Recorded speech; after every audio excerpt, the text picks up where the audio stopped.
Ini adalah cara saya melakukan personal branding sebagai seorang dokter untuk meningkatkan followers di sosial media saya yang dari awalnya 5.000 hingga akhirnya tembus lebih dari 100.000 dalam kurun waktu sekitar 1,5 tahun. Saya akan menjelaskan apa kesalahan yang saya lakukan sehingga akun saya menjadi sulit berkembang dan perubahan apa yang saya lakukan untuk bisa membuat akun saya bisa berkembang jauh lebih pesat dalam kurun waktu yang relatif singkat. Saya Dr. Jeffrey Albari Tribowo, spesialis andrologi, ahli reproduksi pria pertama di Banjarmasin, Kalimantan Selatan. Sebetulnya saya itu sudah aktif konten sejak lama sekali. Mulai dari tahun 2011 saya udah bikin konten di YouTube. Kalau nggak percaya, kalian buka aja ya di akun saya ini. Sortir berdasarkan tanggal upload. Ditemukan ada video yang pertama kali saya upload itu di tahun 2011. Waktu itu video saya sedang main gitar ya. Tetapi kalau di scroll lebih jauh lagi, ada banyak loh sebetulnya saya juga bikin konten-konten. Mulai dari tutorial musik sampai dengan edukasi kesehatan. Tetapi sebetulnya dari tahun 2011 sampai dengan tahun 2022, akun saya relatif sepi tanpa ada penonton. Di sini kita bisa lihat ya, ini merupakan grafik penonton YouTube saya.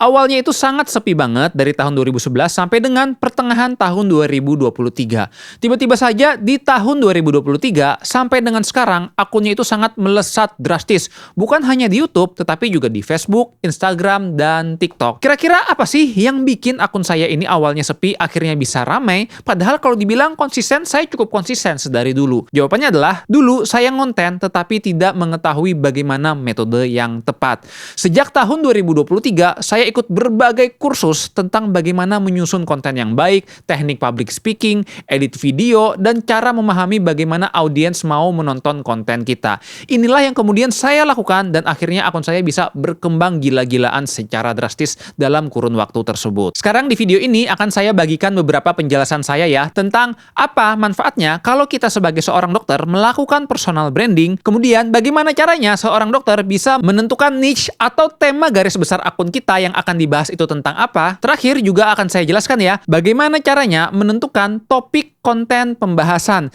Jadi kalau kita salah pilih topik konten pembahasan, bukan nggak mungkin ini terlalu berat dan akhirnya penonton sepi. Kita akan membahasnya satu demi satu. Oke, di sini saya akan membahas ya tentang jenis-jenis branding, karena masih ada yang ketukar. Pada prinsipnya, branding ini dibagi menjadi 3. Yang pertama itu namanya adalah corporate branding. Kalau corporate branding itu merupakan adalah kantornya, rumah sakitnya yang mempromosikan diri. Misalnya ada rumah sakit sejahtera. Rumah sakit sejahtera ini akan melakukan personal branding kalau dia merupakan rumah sakit dengan harga terjangkau. Kita mungkin kalau praktek di rumah sakit tersebut, bisa saja ada pasien yang datang karena pengaruh dari corporate branding rumah sakit. Namun yang terjadi kalau misalnya ya suatu hari peran kita diganti oleh dokter lain di rumah sakit tersebut. Kita pindah ke tempat lain. Pasien tidak akan mengejar kita karena dia sudah percaya dengan rumah sakit. Dia sudah terjual dengan corporate branding. Makanya di sini tidak cukup kalau kita hanya mengandalkan corporate branding. Yang kedua ada juga yang namanya itu adalah produk branding. Kalau produk itu adalah turunan dari corporate-nya. Rumah sakit mungkin dia ada yang jualan ya, unit fisioterapi misalnya. Nah, layanan fisioterapi di rumah sakit sejahtera itu sangat bagus sekali. Alatnya lengkap, bisa membantu untuk pemulihan lebih awal. Itu merupakan produk branding dari rumah sakit.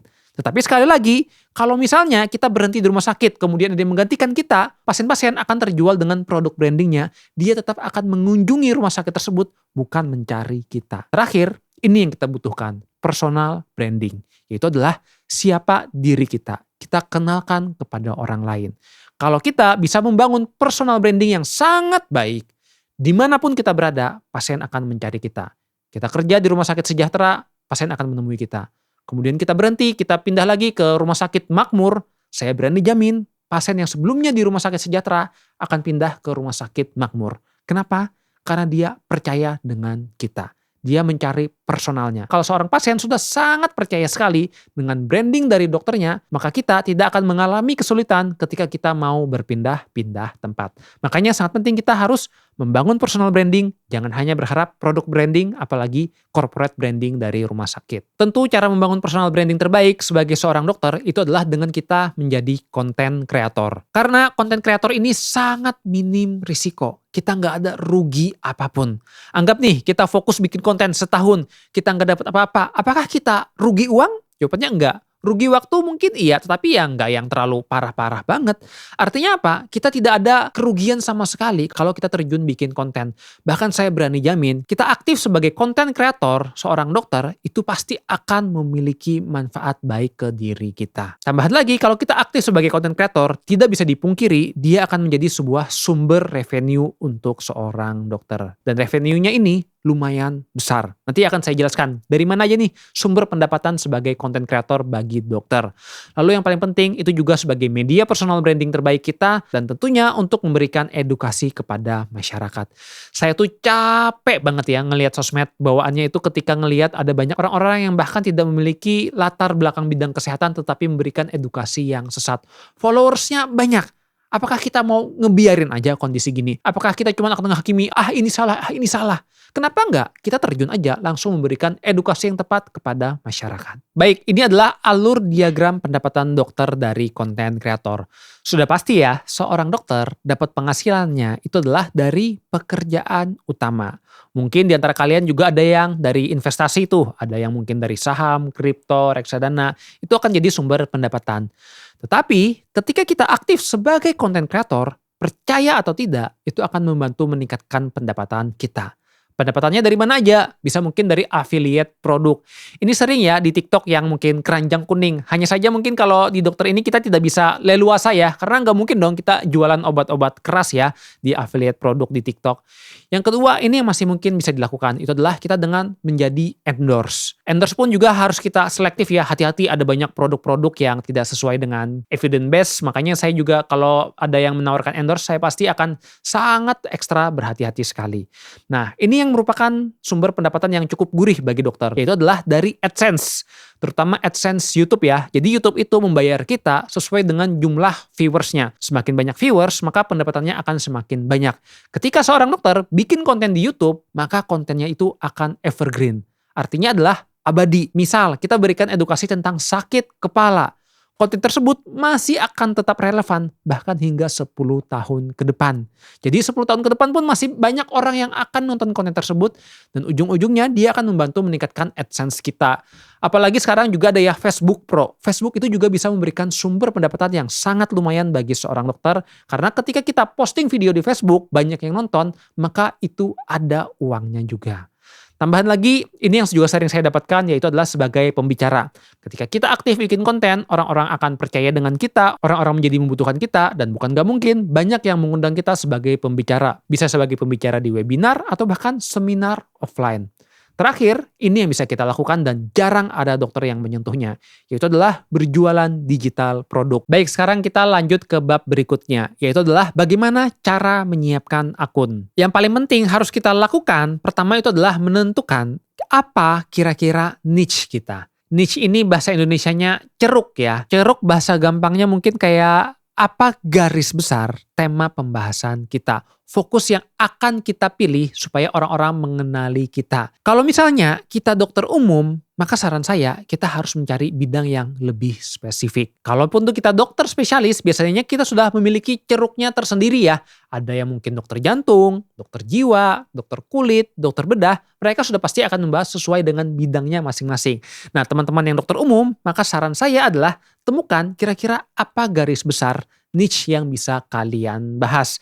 Jadi niche ini sebetulnya sangat luas. Kesehatan sendiri sebetulnya adalah sebuah niche. Tapi kita nggak mau cuman kesehatan aja membahas yang terlalu umum. Karena ini udah ya banyak banget yang ngebahas dan orang menjadi lupa dengan kita. Gimana misalnya kalau dari tema kesehatan ini kita kerucutkan lagi. Kita bahas yang misalnya spesifik tentang masalah jantung. Karena kita misalnya adalah seorang dokter spesialis jantung. Tetapi di era sekarang ini tidak cukup ya kalau kita hanya menyusun niche yang spesifik aja.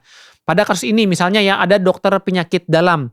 Niche-nya ya dia pasti akan membahas tentang kesehatan-kesehatan seputar dokter spesialis penyakit dalam.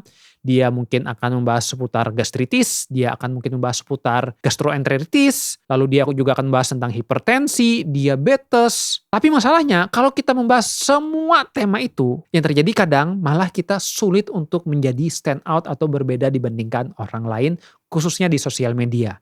Makanya di sini saran saya, kita harus pilih apa niche sangat spesifik kita. Bahkan kalau kita punya niche yang lebih sangat spesifik, itu akan jauh lebih baik. Contohnya ya, di sini niche yang sangat spesifik pada seorang dokter spesialis penyakit dalam, dia adalah dokter penyakit dalam yang khusus membahas diabetes.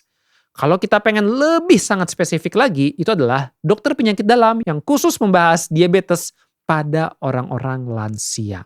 Jadi kita fokus bikin kontennya tentang edukasi penyakit diabetes, tetapi pada orang-orang yang sudah menginjakan usia lansia. Nah, ini mungkin sangat jarang ada yang membahas hal ini. Dan disinilah kita bisa menjadi pembeda dibandingkan orang lain. Saran saya dalam menentukan niche ya, kita harus paham nih, khususnya teman-teman yang dokter umum mungkin karena dia masih sangat luas sekali kemungkinan yang dibahas. Pertimbangkan beberapa hal berikut ini. Yang pertama sudah pasti ya, niche-nya tersebut usahakan ilmunya kita menguasai. Tidak harus kita yang mungkin harus bergelar subspesialis atau mungkin profesor untuk membahas hal tersebut. Jangan tunggu sempurna untuk membahas. Paling enggak kita sudah memiliki gelar dokter aja, udah sangat boleh kok kita membahas hal-hal yang pada umumnya. Cuman nggak boleh juga ya terlalu jauh. Misalnya saya ini kan dokter andrologi, membahas reproduksi pria. Gak mungkin dong saya bahas tentang kesehatan mata merah. Ini sangat jauh sekali dengan apa yang saya kuasain. Tetapi kalau misalnya kalian dokter umum mau bahas bidang mata, ya mungkin ini masih boleh-boleh aja. Karena tadi kita dokter umum masih menangani bidang mata. Meskipun kalian bukan spesialis mata. Hanya saja kita tidak perlu membahas yang terlalu dalam karena kita mungkin tidak menguasainya hal tersebut. Pada prinsipnya kita cari tahu nih, kira-kira dari seluruh ilmu pengetahuan ini apa sih yang paling kita kuasain niche yang sangat spesifiknya. Kemudian usahakan juga niche-nya ini sangat unik untuk dibahas. Tidak terlalu umum dan ini masih jarang dibahas oleh kreator-kreator lain. Terakhir yang harus dipertimbangkan itu adalah tentu niche-nya dibutuhkan banyak orang. Karena kalau banyak orang yang butuhnya, maka dijamin kita akan lebih cepat berkembang. Misalnya ya, saya sebagai seorang dokter spesialis andrologi, mungkin saya akan lebih cepat naik dan viral ketika saya membahas tentang penyakit disfungsi ereksi. Karena disfungsi ereksi ini ada sangat banyak sekali orang-orang yang menderitanya. Oke, di sini saya akan memberikan ya contoh-contoh niche yang cukup mind-blowing. Misalnya nih, ada dokter andrologi. Dokter andrologi pilihan niche-nya ini cukup luas karena reproduksi pria ini sangat luas. Ada yang membahas tentang disfungsi seksual, ada yang membahas tentang kontrasepsi, ada yang membahas tentang fertilitas, ada yang membahas tentang perkembangan kelamin dan anti-aging atau anti penuaan. Tetapi bagaimana kalau kita menyusun niche sangat spesifiknya yang cukup mind-blowing, jarang dibahas orang, tetapi marketnya cukup luas. Ini yang saya lakukan di awal-awal karir saya, yaitu adalah saya memilih niche yang sangat spesifik, itu adalah tentang kecanduan porno dan masturbasi. Menguasai nggak saya? Menguasai. Masih satu bidang ruang lingkup nggak sebagai saya seorang dokter andrologi? Masih. Dan ketika saya membahas ini, wah follower saya baru pertama kali bisa melonjak drastis. Ketika saya menemukan titik terbaik dari niche ini, barulah saya fokus ke sana, aktif bikin konten, sampai akhirnya bisa berkembang lebih jauh. Baik, saya akan memberikan contoh lain lagi ya untuk niche. Khususnya ini mungkin yang dokter umum terlebih dahulu. Dokter umum sudah pasti ya, niche-nya ini cukup luas. Ada mungkin mau membahas tentang infeksi saluran pernapasan, gastroenteritis, atau mungkin estetika, penyakit-penyakit gawat darurat. Gimana kalau misalnya kita pilih niche yang cukup mind-blowing? Ini unik, jarang dibahas orang, tetapi pada kenyataannya dibutuhkan. Yaitu adalah membahas tentang edukasi koas. Ini adalah dokter umum yang niche-nya seperti ini. Mungkin kalian akan berpikir, emang banyak nih orang-orang yang butuh edukasi tentang koas? Jawabannya banyak. Fakultas kedokteran sekarang ada berapa? Dalam satu fakultas tersebut berapa jumlah mahasiswanya? Setiap tahun selalu ada dokter-dokter yang membutuhkan edukasi tersebut. Nantinya kalau dokter umum udah aktif bikin edukasi koas, bukan nggak mungkin dia bisa mendapatkan revenue dari mungkin bimbingan untuk mahasiswa atau berjualan produk digital atau bahkan buku-buku pedoman yang bisa dipakai ketika koas. Lanjut lagi ya, ini akan saya berikan contoh pada dokter spesialis bedah. Dokter bedah ini kan luas banget ya, apalagi yang bedah umum. Pilihan niche-nya ada yang mungkin saluran pencernaan, keganasan, trauma, atau mungkin kelainan pembuluh darah. Gimana kalau misalnya seorang dokter spesialis bedah memilih niche yang cukup mind-blowing? Yaitu adalah niche seputar ambient. Ambient? Orang butuh. Banyak orang yang menderita kondisi ini. Yang membahas tidak banyak. Baik, sebelum kita lanjut, di sini saya mau menjelaskan ya, kalau video yang kalian tonton tadi itu merupakan cuplikan dari e-course saya yang berjudul Kelas Kreator untuk Dokter. Kursus ini berisikan video dengan durasi total 2,5 jam yang saya bawakan sendiri. Dalam kursus ini saya membagikannya menjadi 5 bagian utama. Yang pertama itu adalah bagaimana cara melakukan personal branding. Di sini saya jelaskan ya, apa itu personal branding, bagaimana untuk langkah awal melakukan personal branding, dan menentukan positioning terbaik sebagai seorang dokter supaya kita bisa stand out dibandingkan dokter yang lainnya. Bagian yang kedua itu adalah bagaimana membangun akun media sosial yang profesional bagi seorang dokter. Di sini saya ajarkan bagaimana memilih username, nama profil, foto profil, menulis bio yang bisa membuat akun kita menjadi terlihat kredibel dan terpercaya. Bagian ketiga, ini yang paling utamanya ya, yaitu adalah teknik menyusun skrip konten. Konten video, kalau kita skripnya nggak menarik, itu akan percuma. Pada bagian ini saya membagikan ya, bagaimana formula untuk menulis skrip atau naskah yang menarik bagi penonton. Mulai dari hooknya, skrip isinya, bahkan juga sampai caption video yang tepat. Di bagian keempat, ini yang agak teknis ya, saya membahas bagaimana sih teknik produksi video. Mulai dari teknik syuting, editing, bahkan teknik public speaking pun saya ajarkan bagi seorang dokter. Gimana kita caranya memilih bahasa yang nyaman dipahami oleh penonton. Semua saya kupas di bagian ini sehingga bisa membuat kita seorang dokter mudah dipahami oleh audiens. Terakhir, yang kelima, itu adalah bagian optimalisasi media sosial untuk monetisasi. Jadi tentu kita aktif konten bukan hanya untuk mencari exposure, tetapi jangan salah, bisa juga mendapatkan penghasilan tambahan. Ada banyak cara untuk kita bisa mendapatkan penghasilan dengan menjadi dokter kreator. Di sini saya bagikan kira-kira strateginya apa aja, sumber pendapatannya dari mana, dan bagaimana cara kita mengoptimasi sosial media kita untuk mendapatkan penghasilan tambahan sebagai seorang dokter kreator. Buat kalian yang tertarik mengikuti course ini, bisa langsung cek link berikut ini atau klik linknya di kolom deskripsi YouTube. Oke, sekarang kita lanjut ke pembahasan yang terakhir. Nah, sekarang kita udah punya niche yang sangat spesifik. Selanjutnya adalah gimana cara kita mencari topik konten yang ingin dibahas. Saya dokter penyakit dalam, saya ingin membahas tentang masalah diabetes. Diabetes kan luas, ada cara makannya yang bagus gimana, pengobatan diabetes seperti apa. Nah, saya akan ajarkan bagaimana cara memilih topik konten dari niche yang sudah kita pilih. Ada beberapa cara sebetulnya ya. Saran saya yang paling pertama itu adalah dengan kita menyimpan di notes. Jadi saya itu ya punya notes di Google Keep, di mana biasanya saya setiap kali ada inspirasi atau ide yang muncul tentang pengen bahas konten apa, saya simpan dan catat di sana. Ya, jadi saya nggak pernah tuh memaksakan muncul ide saat itu juga. Kadang kita misalnya sehari-hari lagi berhadapan dengan pasien, lagi santai, lagi di WC, ada ide tentang konten apa, langsung catat dulu aja di notes. Nanti seiring berjalannya waktu ketika mau syuting baru kita pilih dari sekian banyak poin tadi mana ya yang paling menarik untuk bisa kita kembangkan skripnya. Cara lain lagi bisa juga dengan riset ya. Boleh dengan ChatGPT, kita minta aja di ChatGPT berikan saya 10 ide konten tentang penyakit diabetes. Nanti muncul tuh ide kontennya apa aja. Atau boleh juga kita riset dari YouTube, TikTok, atau mungkin artikel-artikel kesehatan. Kita cari tahu kira-kira apa nih yang lagi hangat-hangat dan dicari oleh masyarakat luas. Terakhir, ini yang bisa kita lakukan, yaitu adalah kita bisa juga merotasi konten. Banyak dokter ya yang datang ke saya, dia bingung. Saya bingung nih pembahasannya apa lagi. Saya kan udah bahas tentang konten masalah diabetes, cara makannya, nutrisi. Betul sih viral, cuman bulan depan saya bahas apa? Udah habis. Jawabannya adalah ulangi lagi konten yang sama. Kita ulangi sama persis, hanya saja mungkin POV-nya dibikin sedikit berbeda atau mungkin ada pembaharuan. Ini yang saya lakukan sudah bertahun-tahun. Kita harus ingat ya, tidak semua audiens kita ingat dengan konten apa yang kita sampaikan. Ya, kenapa saya bisa bikin konten lama banget? Padahal ya mungkin ilmu saya cuma itu-itu aja, pembahasannya tidak ada kebaruan. Karena tadi saya putar-putar lagi. Ya, konten yang lama apa yang viral saya bikin lagi ya, atau yang kurang viral saya perbaiki lagi, saya syuting ulang dengan mencari tahu kira-kira apa yang bisa diperbaiki. Jadi nggak ada salahnya kita untuk membuat konten ulang dari yang sudah ada terdahulu. Kita putar lagi, terlebih kalau yang udah terbukti viral. Karena ingat, masyarakat netizen itu sangat banyak sekali. Mereka nggak akan ingat konten kita sebulan sebelumnya apa, dan juga dia juga tidak akan ingat ya kita udah pernah sharing tentang apa lagi. Bahkan dia akan terbantu ketika kita mengingatkan sesuatu yang sama dan itu menancap ke alam bawah sadarnya. Nah, ini cara riset ya. Misalnya kita buka aja di TikTok, search keywordnya yang mau kita cari. Misalnya di sini kita tulis ambient. Nanti di ambient ini muncul ya konten-konten yang viral di TikTok. Kita lihat tuh apa yang viewsnya tinggi dan like-nya banyak. Misalnya ternyata ya, di sini banyak orang yang ternyata men-searching tentang penyebab ambien. Nah, ini yang kanan atas ini ya. Kita bisa bikin konten tentang hal tersebut. Kemudian ternyata banyak orang juga ya yang penasaran tentang jenis ambien. Nah, kita boleh tuh terinspirasi dari sini kita kembangkan. Ada pula ya di mungkin konten yang tipikal storytelling ya. Abis operasi ambien gak pernah setrauma ini sama makan. Nah, ini kan menarik ya. Kenapa nih dia jadi trauma? Jadi kita bisa mengambil ini sebagai inspirasi, kemudian kita susun konten berdasarkan bagaimana insight dari kita. Jangan ditiru mentah-mentah ya isinya seperti apa, tapi tadi kita kembangkan. Jadikan ini sebagai ide konten awal tema yang mau kita susun ya. Karena kalau mereka ini udah viral, udah terbukti kalau itu sebetulnya dicari oleh masyarakat luas ya. Nah, ini contoh lagi kita buka di YouTube, search aja ambien, urutkan berdasarkan views terbanyak.